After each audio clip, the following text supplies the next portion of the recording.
Motivo de grande alegria estarmos aqui essa noite, né? Noite especial, noite do Senhor, e é uma noite de gratidão, né? Iniciar o culto com gratidão a Deus pelo que Ele é e pelo que Ele tem feito no meio do seu povo. E vamos meditar na palavra do Senhor através de um salmo que nos é muito conhecido, que é o Salmo 23.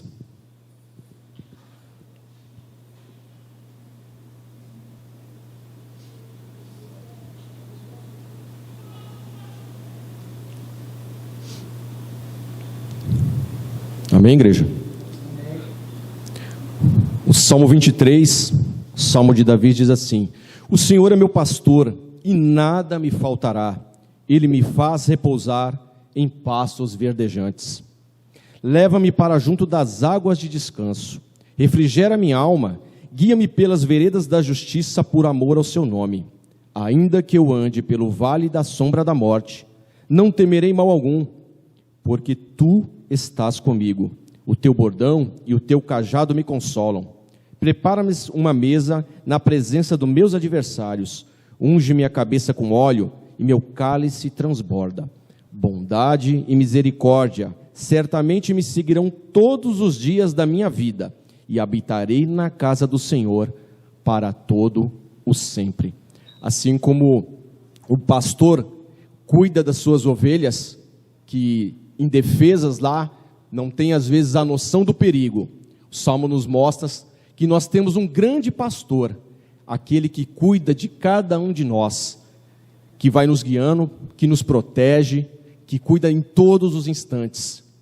E um grande privilégio estarmos aqui essa noite ouvindo a palavra do Senhor.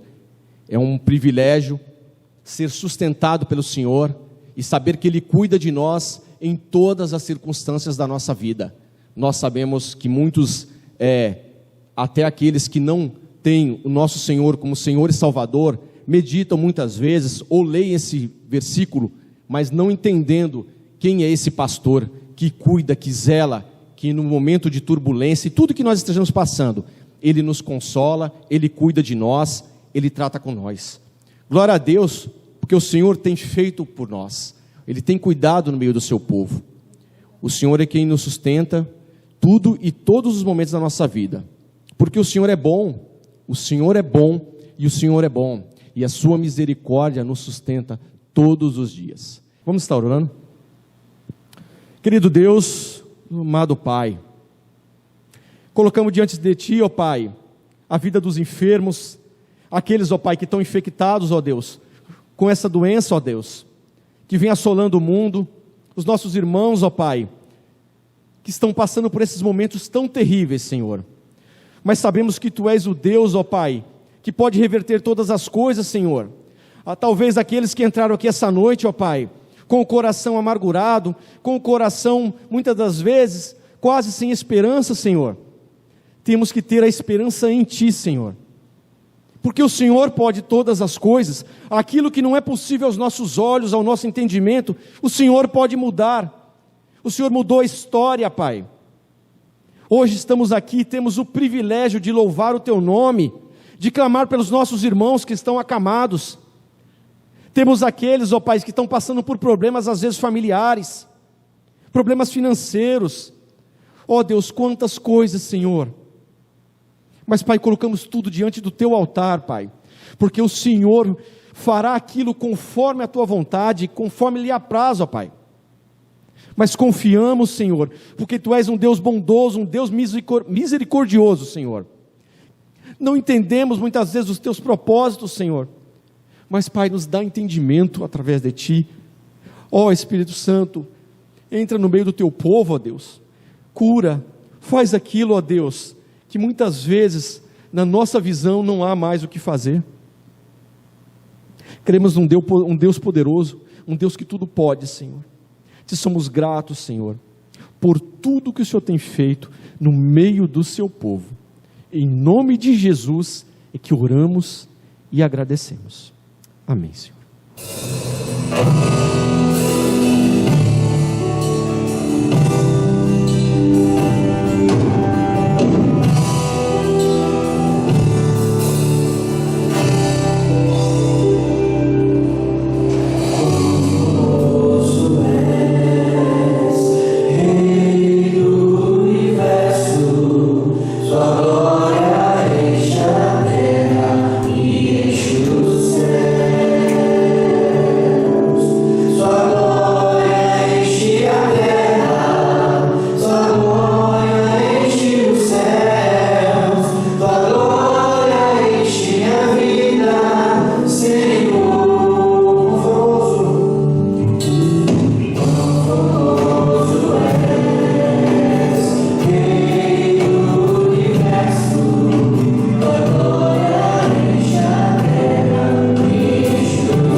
coração. Crede em Deus e também em mim. Na casa de meu pai há muitas moradas. Se não fosse assim, eu não teria dito. Vou preparar-vos um lugar. Eu virei, vos levarei para mim mesmo. Vós conheceis o caminho.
com a pandemia, Senhor, até um coração partido, um coração ferido, Jesus. Mas, Deus, Tu pode muito mais, Deus. Muito mais do que nós podemos imaginar, Senhor. Nós somos tão pequenos, Deus, Deus tão grande, e ainda assim o Senhor está cuidando de cada um de nós, Deus. Oh, aleluia, aleluia, Jesus. Obrigado, Deus. Possamos agora nos alegrar participando da Tua mesa, Senhor. Possamos ouvir a Tua palavra, Senhor, com alegria, Deus. Em nome de Jesus, eu te agradeço, Senhor. Amém, Jesus.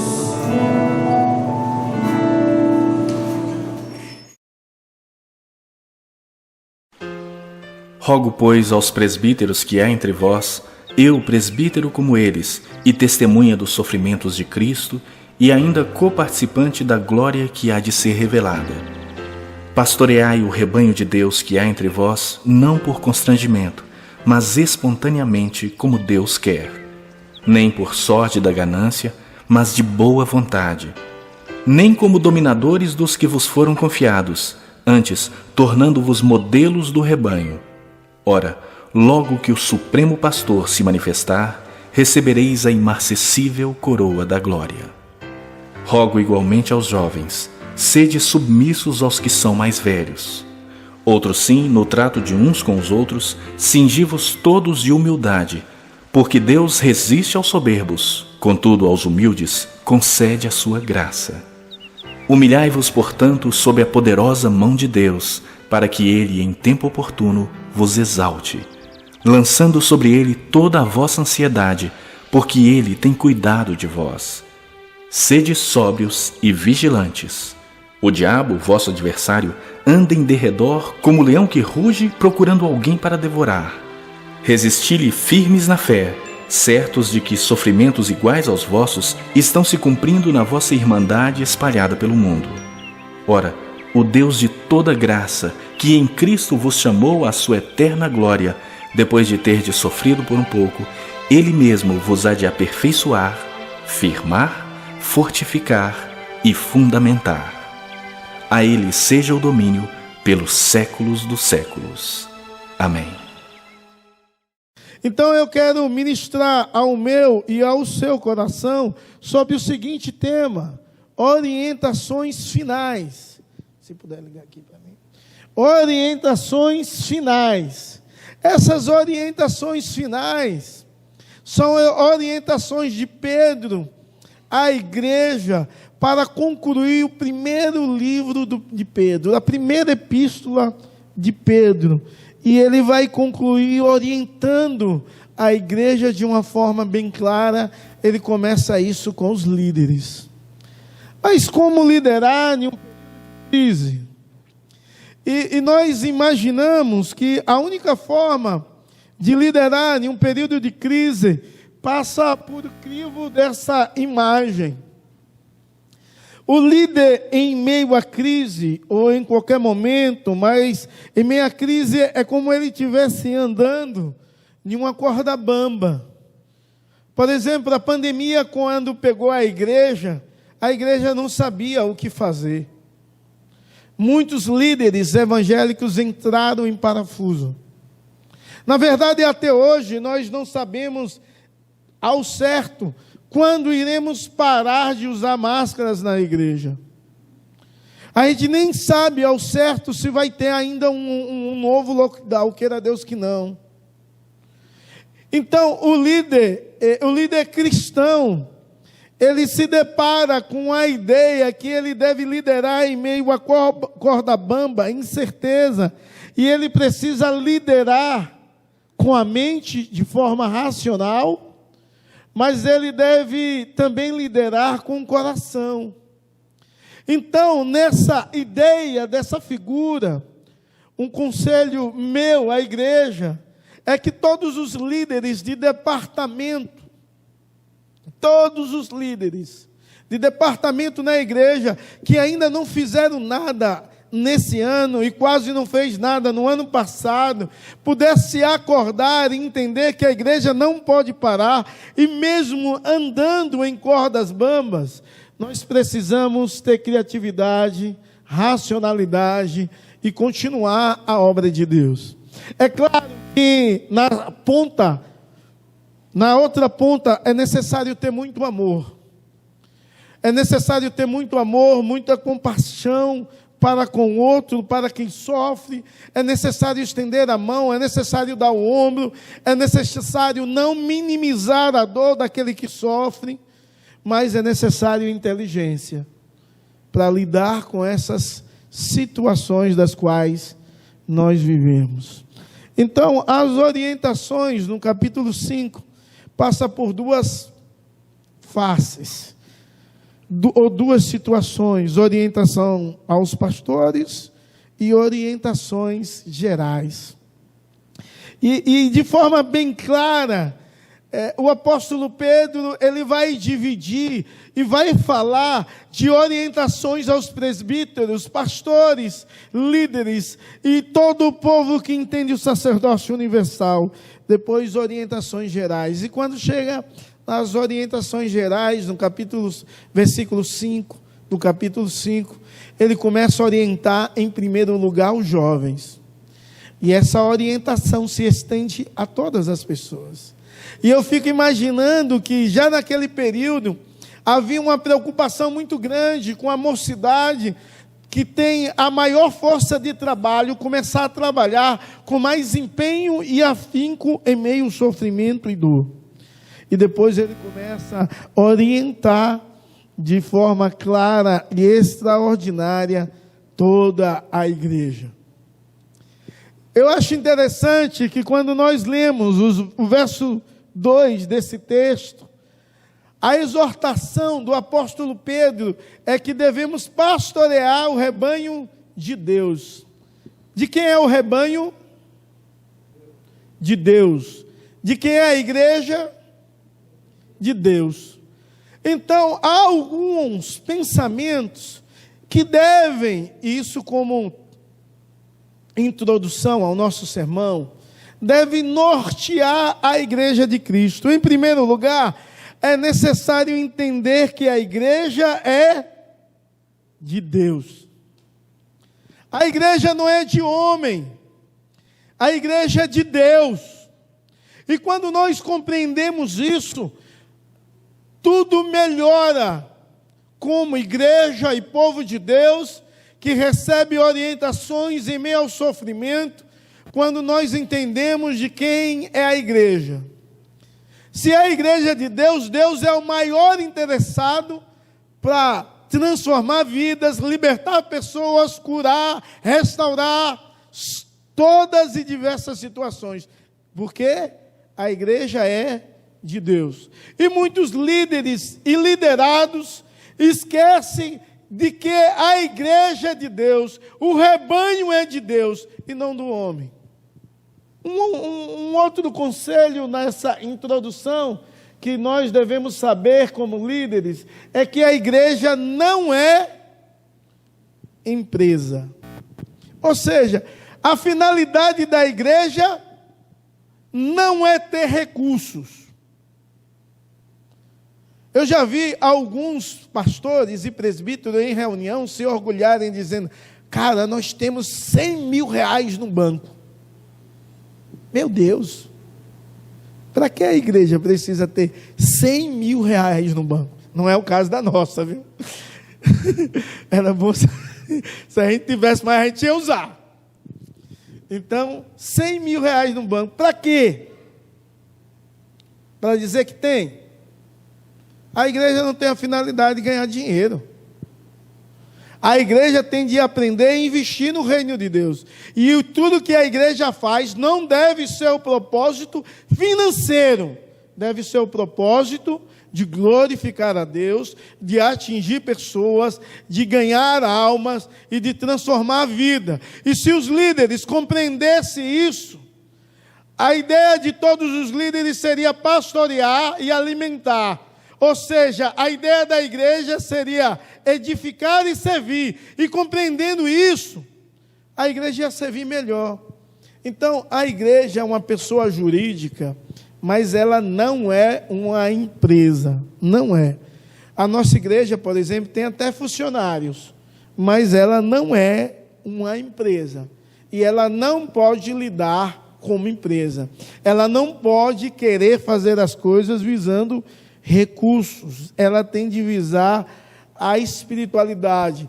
Porque se o rebanho é de Deus, a igreja é de Deus, e Deus é algo espiritual e não humano. Uma outra coisa que esse texto nos ensina, que ele diz que nós não devemos liderar como dominadores. A ideia que esse texto vai nos ensinar é que a liderança é conquistada. A liderança da igreja não é por imposição. A liderança é conquistada. Uma outra verdade que precisamos entender a respeito da igreja é que o pastor não trabalha para as ovelhas, que ele trabalha para o Supremo Pastor, e que o pastor não é funcionário, nem da igreja, não é autônomo, ele é vocacionado. Isso é diferente. Isso é diferente. E quando nós compreendemos essa verdade, nós entendemos que a igreja de Cristo é algo extraordinário, espiritual, cujo cabeça é Deus, o dirigente é Deus, e é Deus que faz tanto o que deseja, Ele opera tanto querer e como realizar. Mas esses versos, de 1 a 4, também vai colocar os membros da igreja como rebanho de Deus. E com frequência, a figura de rebanho de Deus está declarada na Bíblia aos membros. Com muita precisão, o presbítero André, sem conversar comigo, ele leu o Salmo 23 por direção do Espírito Santo, demonstrando a figura de um pastor e os rebanhos, e o Supremo Pastor, que é o nosso Deus. É claro que o Salmo 100, também vai trazer a figura da igreja como um rebanho. Isaías 40, Lucas 15, verso 4 a 6, traz essa ideia. João 10, Atos 20, Hebreus 13, 1 Pedro 2, 25 e Apocalipse 7, 17, vai trazer a ideia da igreja como rebanho de Deus, do povo da igreja, como uma ovelha que em outro momento estava desgarrada, destruída, mas o bom pastor foi ao encontro e trouxe para o aprisco. E quando nós olhamos esse bom pastor que é Jesus, Jesus é o bom pastor que morreu pelas ovelhas, Ele é o grande pastor que vive pelas ovelhas, Ele é o supremo pastor que irá vir buscar as suas ovelhas.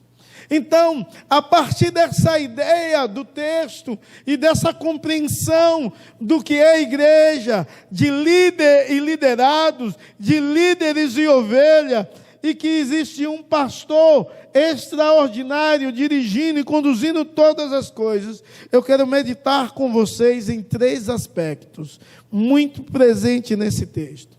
O primeiro aspecto é uma experiência pessoal com Cristo.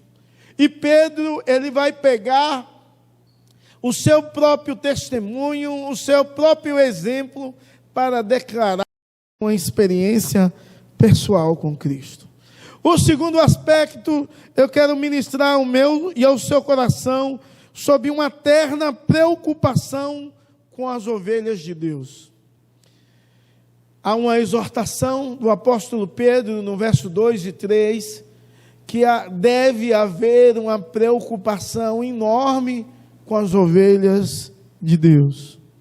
E o terceiro aspecto, no versículo 4, vai falar de forma bem clara sobre a ideia de uma recompensa para os líderes da igreja, que entende como deve ser o pastoreio, que compreende o que é a igreja, que entende quem é você mesmo e vive para a glória de Deus em todos os seus atos. Quando nós entendemos essa realidade, a igreja, ela passa pelo novo paradigma, a igreja vive um novo aspecto e ela entende quem é o dono da igreja. Eu acho estranho falar a ideia de dono da igreja quando Deus não é o dono. Quando alguém planta um ministério, por exemplo, e ele é o dono da igreja, eu acho isso inconcebível. Fulano de tal, dono da igreja, diz: meu Deus, o dono é Deus. Eu não entendo como pessoas participam de igrejas cujo tem um dono humano. Eu acho estranho um negócio desse. Eu acho até um absurdo algo dessa natureza. Mas algo muito comum nos nossos dias. Várias denominações têm dono, com raras exceções das igrejas tradicionais, seja ela pentecostais. Porque todas as igrejas neopentecostais têm dono. Todas as igrejas do período moderno têm dono. E eu acho isso terrível, contraditório.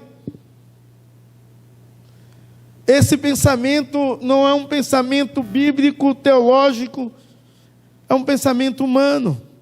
Então, o primeiro ponto de nossa mensagem é uma experiência pessoal com Cristo. É algo que todos nós precisamos ter, e para a glória de Deus. Diz o versículo 1 assim: aos presbíteros que há entre vocês, eu presbítero como eles, testemunha do sofrimento de Cristo, e ainda co-participante da glória que há de ser revelada. O apóstolo Pedro, ele pega o exemplo da sua experiência pessoal com Cristo. E o apóstolo Pedro teve uma experiência pessoal de forma extraordinária com Cristo. E ele pega essa experiência, esse exemplo de vida, o seu próprio exemplo, para citar como nós devemos viver e como o povo de Deus, os líderes, os irmãos, devem entender e pastorear um ao outro. Primeiro, o apóstolo Pedro diz que tem uma posição de igualdade. Ele, no verso 1, ele diz: aos presbíteros que há entre vocês, eu presbítero. Pedro é apóstolo, irmãos. E ele está se colocando aqui não como superior a ninguém. Ele está se colocando aqui como alguém que é igual. Alguém que não é diferente. Ele está dizendo: eu sou igual a qualquer um. Eu, presbítero como você. Ele está exortando aos presbíteros, mas dizendo a partir da sua experiência pessoal que ele é igual a qualquer pessoa. O Pedro, esse apóstolo, ele diz aos presbíteros como eu. Ele está se colocando em uma posição de igualdade, não de superioridade, a partir da experiência que ele teve com Deus, que não faz o elevar melhor do que ninguém, mas faz ele olhar para si como igual aos outros.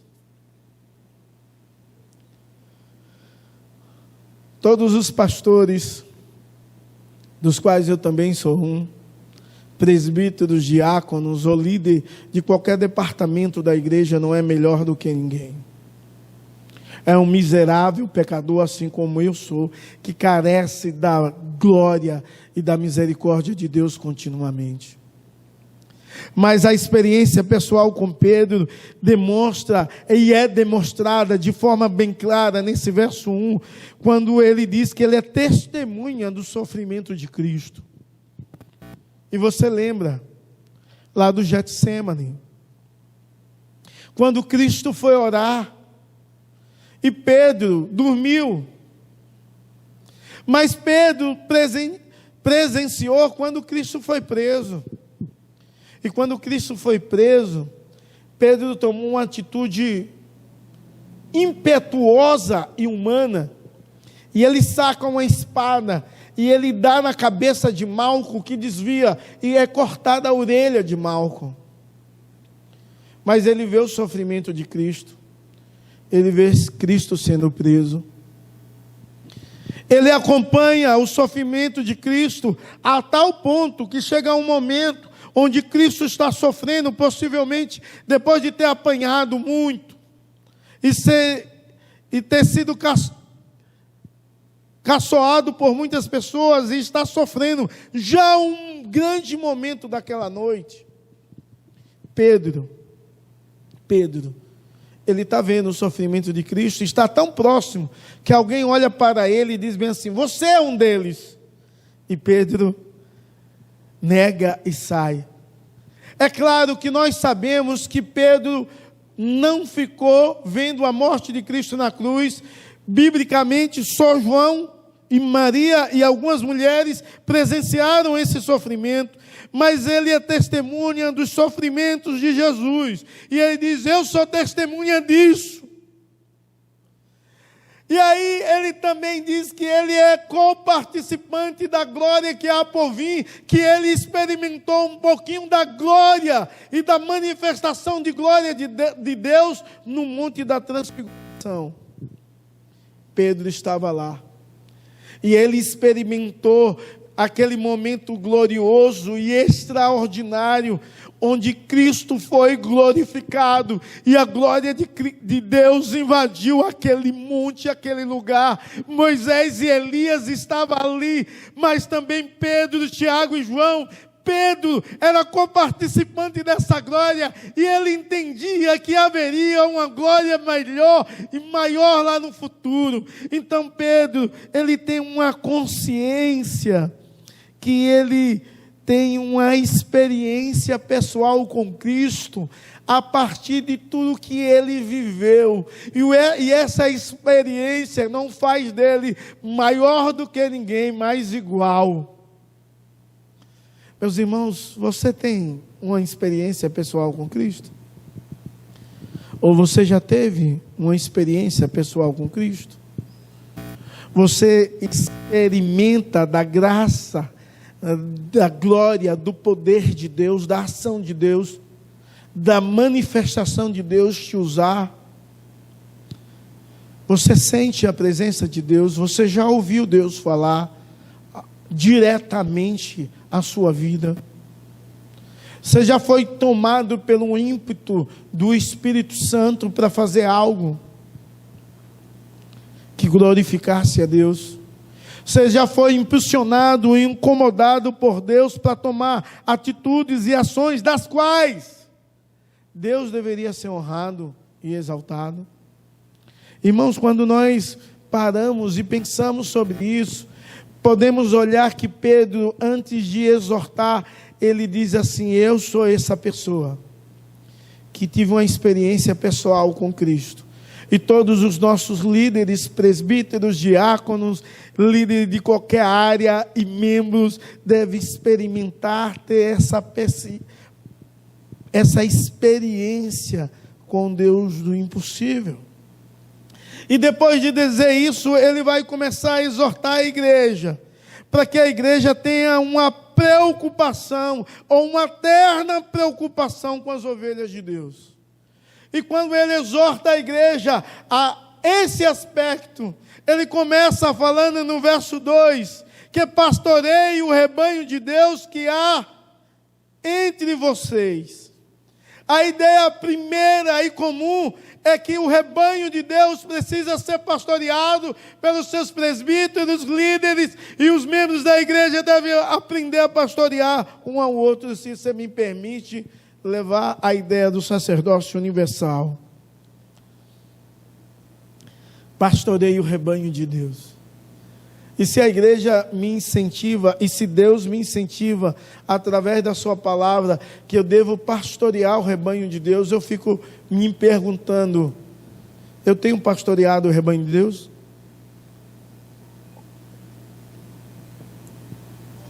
E talvez a minha resposta como pastor é: eu tenho pastoreado. E você, como membro? Você tem pastoreado o rebanho de Deus? Porque se a igreja compreender que nós somos uma igreja de pastores, nós deveríamos então cuidar um dos outros. E parece que nos nossos dias nós somos movidos pelos sentimentos hedonistas. Nós vivemos em uma busca desenfreada pelo prazer, pela alegria e pelo consumismo. E a ideia de consumismo, de consumismo, a ideia de viver pelo prazer, a ideia de viver em busca de sensações, é uma demonstração muito grande de mundanismo em nossas vidas. Porque quando pensamos em mundanismo, parece que na nossa mente, mundanismo é coisa só pecaminosa. Mas mundanismo é quando os nossos desejos estão voltados ao mundo aqui e agora. Isso é mundanismo. Apesar de não pensarmos assim, por quê? Porque pensamos que mundanismo é aquele crente que o povo diz, crente Raimundo, um pé na igreja, um no mundo. É a pessoa que vive em uma dicotomia, em uma divisão entre igreja e o mundo.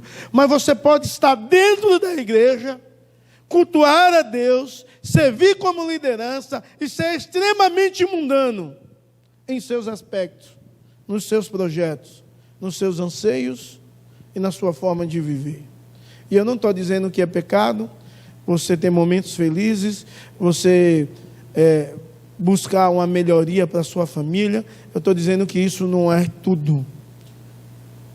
O Senhor é a minha porção e a minha herança, diz a palavra de Deus, o salmista. A nossa satisfação não deve estar em coisas e nem em pessoas, deve ser no nosso próprio Deus. É interessante que a ideia de pastorear, ou a ordem de pastorear, Pedro recebeu diretamente de Cristo.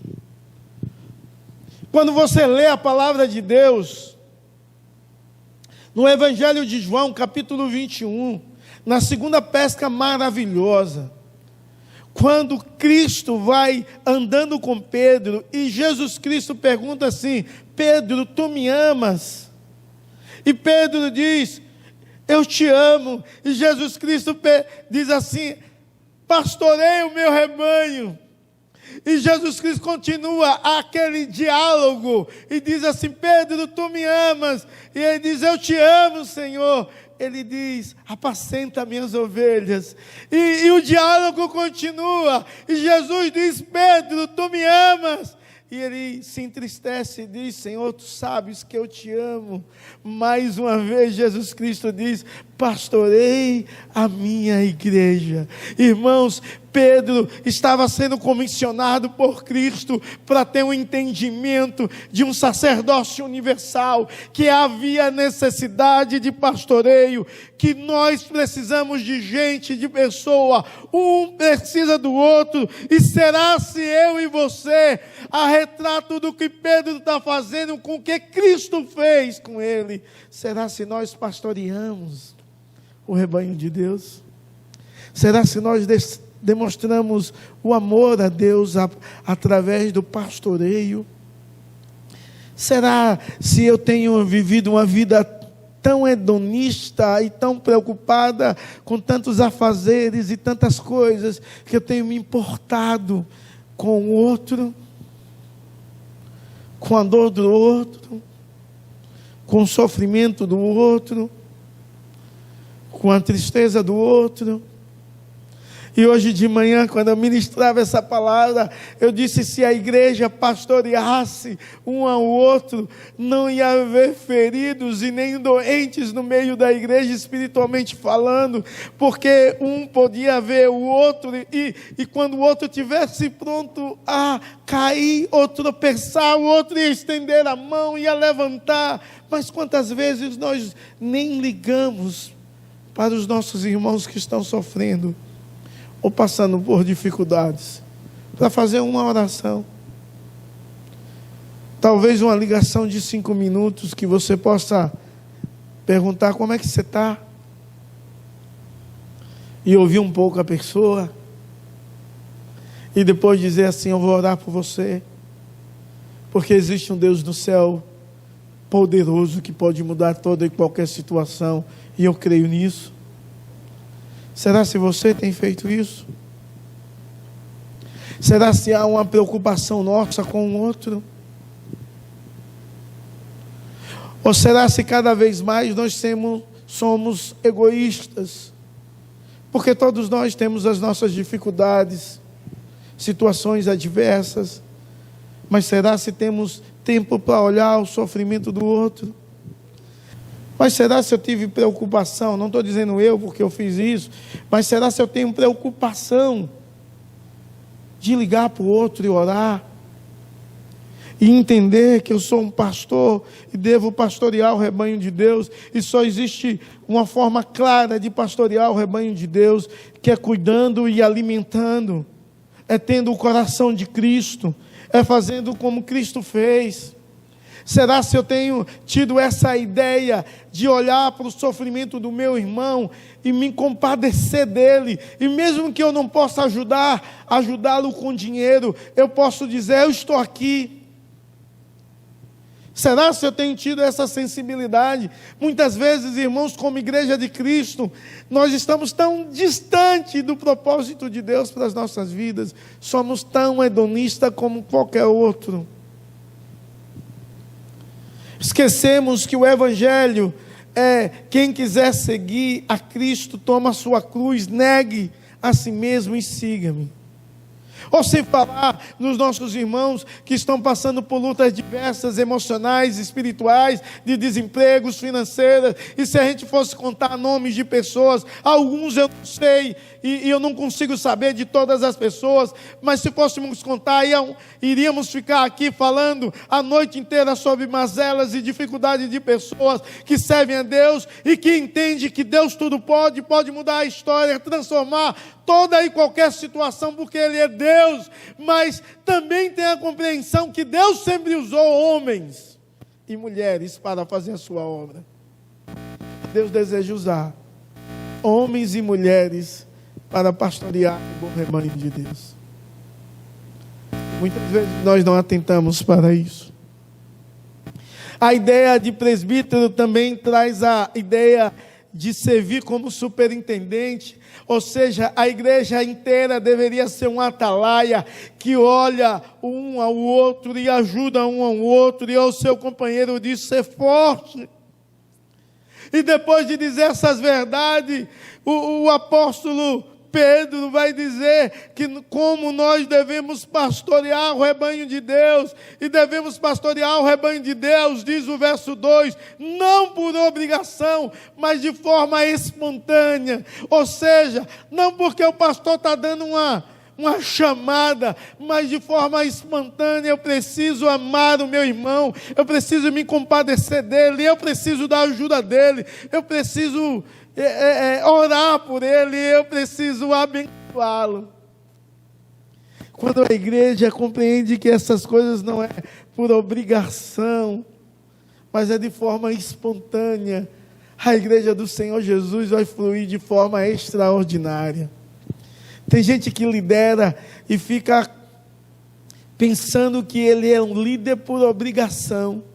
E um dia que ele está cansado, ele diz assim: eu não quero ir para a igreja hoje.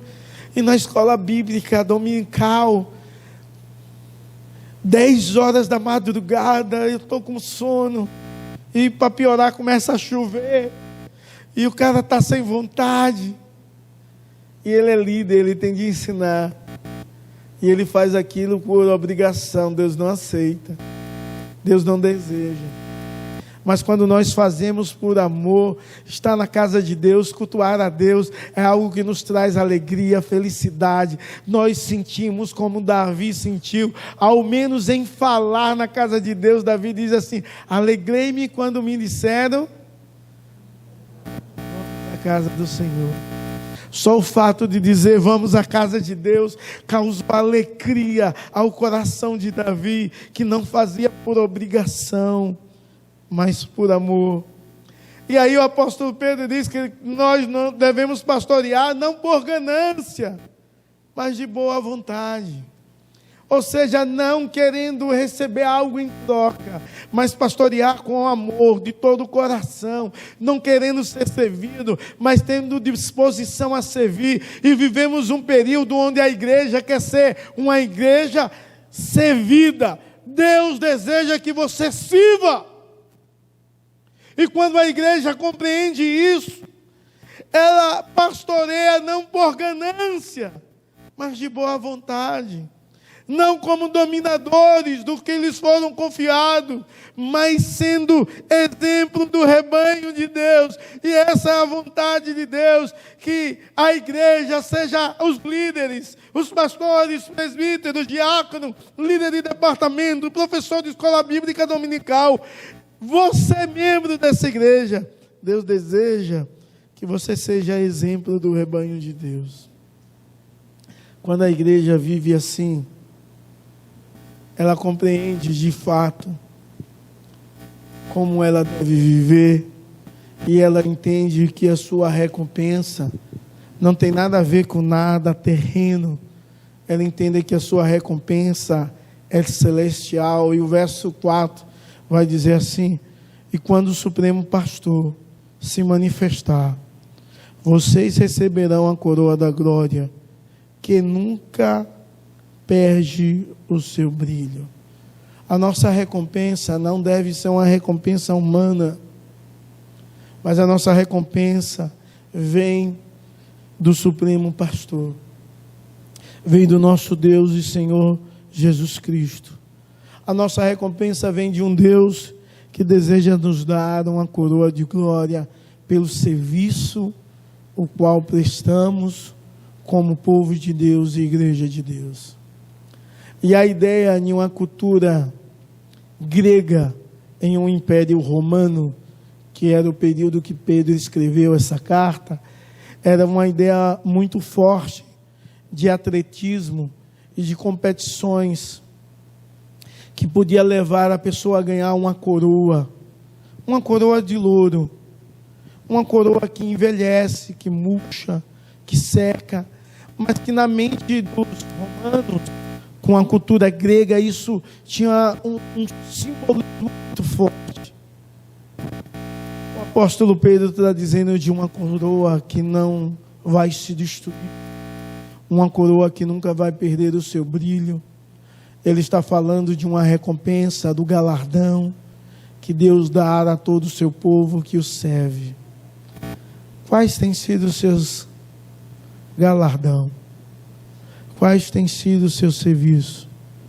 Será se você já experimentou e já teve uma experiência pessoal com Deus que te leva a ser igual ao outro, não maior, e que te leva a entender que você deve servir ao outro, que leva a você compreender que você deve pastorear o rebanho, que leva você a entender que isso deve ser feito como um atalaia faz e avisar o outro antes de cair, e que isso deve ser feito de forma extraordinária e magnífica, de boa vontade, não por ganância, mas que você deve ser exemplo do povo de Deus, que isso deve te dar uma recompensa extraordinária que vem do próprio pastor Jesus Cristo, nosso Supremo Pastor, e que Ele darás uma coroa que nunca vai perder o seu brilho,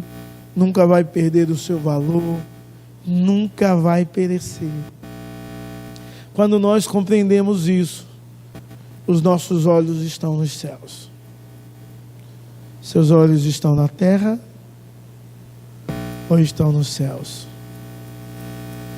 Você tem olhado o outro, a dor do outro, o sofrimento do outro, e como você tem abençoado. Vamos ficar em pé e vamos orar para que Deus venha nos perdoar pelos nossos pecados de omissões, que muitas vezes nós vivemos, para que Deus venha mudar a nossa sorte como igreja, que possamos experimentar Deus e termos uma experiência pessoal com Deus, que nos leve ao serviço, não ao egoísmo, não a ser melhor do que ninguém, mas nos leve a humilhar-se diante de Deus e entender o meu irmão como superior. Eu quero agradecer a presença de todos que nos visitam. Saiba que aqui não há outro lugar senão a casa de Deus. Senhor, nós te louvamos e te rendemos toda a graça, louvor, adoração.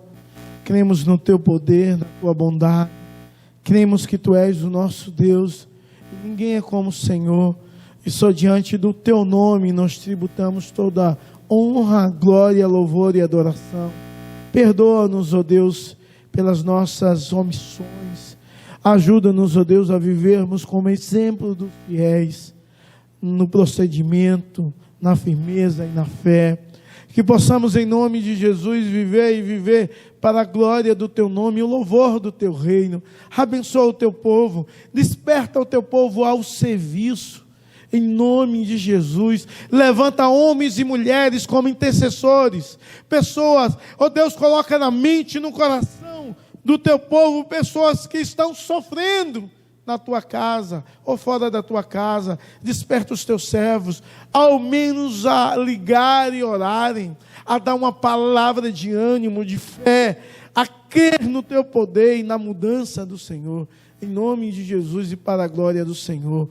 Obrigado porque tu és o nosso Deus. Obrigado por cada pessoa que está aqui presente. Tu conhece o que cada um necessita. E queremos te pedir, ó Deus, que o Senhor venha completar a obra e fazer o que o homem não pode fazer.